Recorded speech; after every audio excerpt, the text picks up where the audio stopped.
Good morning to you and welcome to another Wine Steward video. Thank you so much for watching and for remaining involved in Pleasanton's downtown family-owned, friend-operated wine shop. There's nothing like us. I hope you know that. I hope you realize that we are unique and worthy of keeping around. So keep up your support. Thank you. Keep being great users of the product called wine, not to mention our fine cheeses and so on. The Wine Bar has a brand new menu this week, as usual, published on Monday, and just a quick description would be that all of the whites are from Italia. I just got back from there and I was still in the mood for more of the stuff I enjoyed over there. So a bunch of white wines, Fiano and Vermentino and Friulano and things maybe you haven't quite heard of yet, but I promise you, you're going to enjoy this mainly no oak white flight from Italy. The reds are from all over the place. We do that a lot. We, as I recall, have a Bordeaux, a couple of wines from California, and so on. So a nice mix of things are happening on the red side, and as usual, we have very nice wines by the glass as well. Of course, you can have any of the wines in the flight by the glass.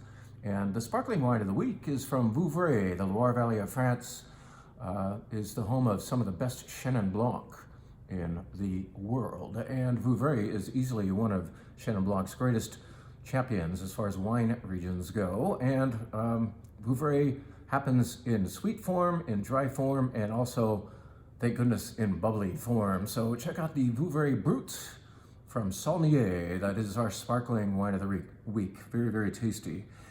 Now, the main theme of this video is to describe 4 products, all of which occur in bottles, that I believe are wonderful for the fall season, and in some cases, wonderful opportunities price-wise too.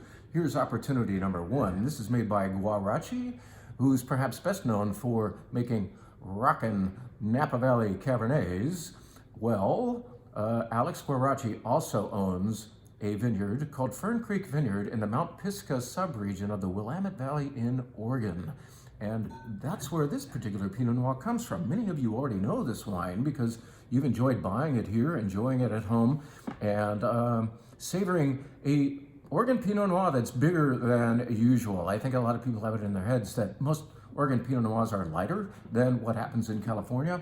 But as soon as you pour this, you're gonna notice darkness. As soon as you smell it, you're gonna notice ripeness, but it remains Oregon-esque in that it's not just fruit. It's definitely deep, dark cherries, but along with it is that nice fallen leaf quality smell that an Oregon Pinot Noir can give you. And that's my link to this time of the year for this wine, in that it's fall. And the nights are longer, the days are shorter, the mornings are colder, that's for sure. Some of the days are wet and some are sunny, but they're definitely shorter and cooler days, aren't they? Putting us in the mood for wines that perhaps have a little more body to them. So this Pinot Noir, it represents a fall wine in that it's got size, it's got nice nummy-num qualities as far as being a more full-bodied Pinot Noir, ironically from Oregon, but really fits the Oregon profile of having that fallen leaf quality besides the fruit. Love that smell. I used to rake leaves as a kid, and then I would return perhaps negligently 2 weeks later to finally throw those leaves into a bin or a hefty bag. And the smell of those so-called moldering leaves, very appealing, very distinctive, and it happens here in this beautiful Pinot. Let's get to the best part. Besides the goodness of this Pinot, we were selling this for $55. We were offered a very, very good wholesale rate if we took the rest. We decided to take the rest, and now we have the burden of inventory down there, wondering if you will participate in a better price on this gorgeous Pinot Noir. It is now $39.99 regular price, and all of you beloved Wine Club members who get 10% off all of your purchasing here, get it for $35.99. A wine formerly $55, and you were loving it for that price. Well, let's improve on that. Come on in, get some Guaraci Pinot Noir. Nice fall Pinot Noir. Have it with salmon, have it with pork roast. This wine can handle maybe even a steak because it's got the body. So check it out, Guaraci Pinot Noir. How about another fall wine that happens to be white? Let's take us to Bordeaux, Bordeaux, France. Bordeaux, perhaps one of the most famous wine regions in the world. We just covered it as a tasting event up here on the mezzanine for you lucky 40 people who RSVP'd to taste Bordeaux with us. You enjoyed this Pinot. I know you did because you bought some. Well, a lot of you couldn't make it to that event. I want you to know about Lion de Sudureau. Sudureau is actually most famous as a producer of Sauterne. They are, in fact, in the Sauterne region, sub-region of Grave, and that's where, in fact, some of the most amazing dessert wines in the world happen. And Sauterne is right next to the most famous property there called Chateau de Chem. So next door neighbors to a Chem, and costing quite a bit less is their dessert wine, which I do have downstairs right now. The 2013 Sudureau Sauterne is available to you, but this is a dry wine made of the same grapes by that same producer. Lion de Sudureau is going to be made of Semillon, just like Sauterne is, along with some Sauvignon Blanc, and I believe Muscadel or Sauvignon Gris. I don't mind the reading glasses again. But there's often a third component of a so-called Bordeaux Blanc, and in this case, it is Sauvignon Gris. So Semillon really runs the show here in that Semillon's known for having a little more richness, lower acidity than its partner in Bordeaux, Sauvignon Blanc. Sauvignon Blanc provides the zing to this wine, but you get more comfiness from the fact that over half of it is comprised of Semillon. And so that makes it a fall white wine, in that I wouldn't really think about sipping this on a hot summer day. I am now in the mood, and you may be in the mood to make some squash or pumpkin soup and put this right alongside.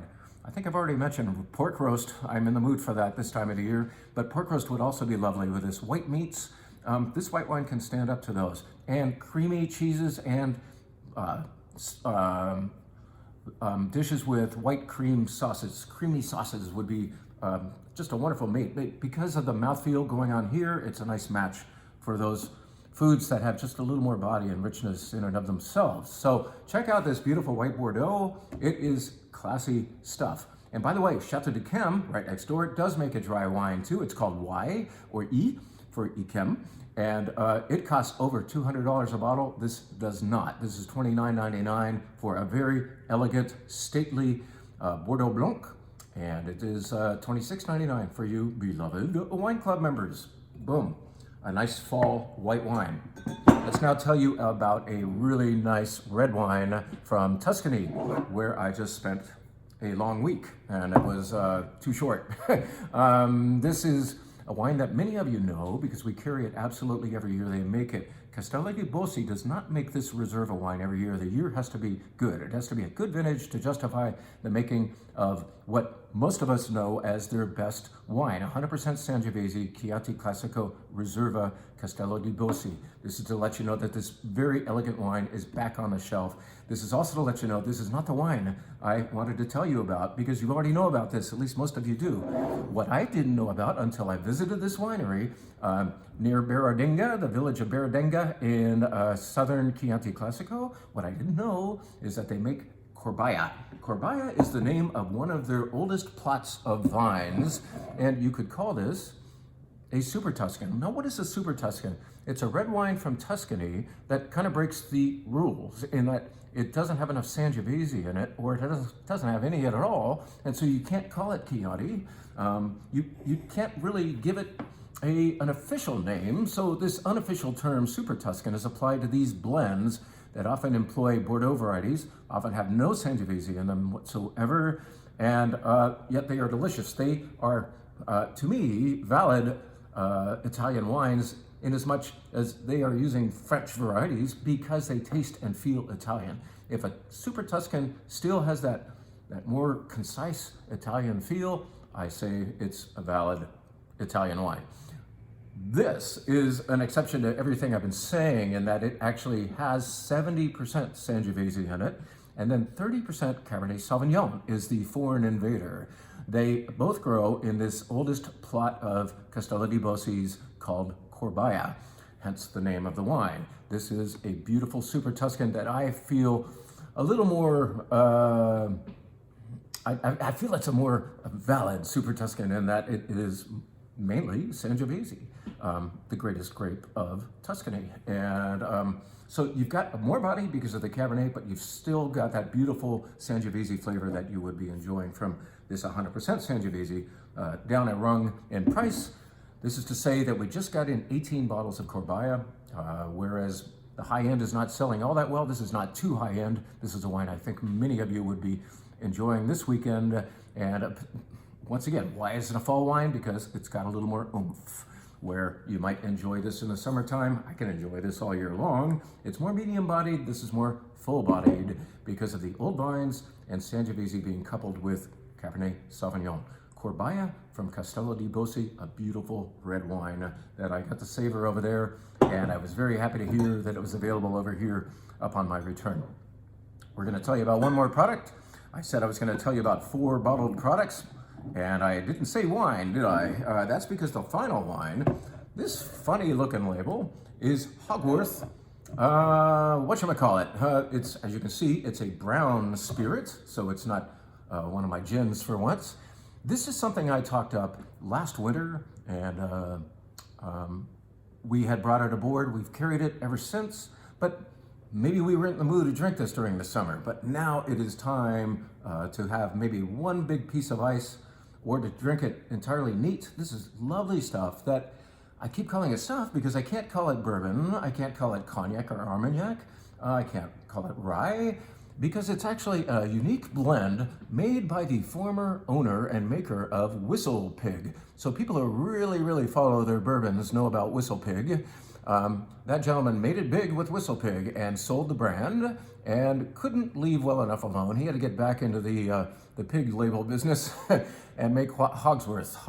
Hogsworth is a unique blend of bourbon and Armagnac. Armagnac is the cognac alternative or counterpart that grows south of Bordeaux. Cognac, of course, grows north of Bordeaux in France, and Armagnac is made in the southern part of Western France. And it's very cool to combine those two. I thought, that's weird, and then I tasted it, and this is a mellowed out drink, I think because of the combo. Some of the product in here is actually from 1982, Armagnac from 1982. All the components are described on the back. There's 2 different batches of bourbon and 3, I can still read that without the glasses, different years of Armagnac.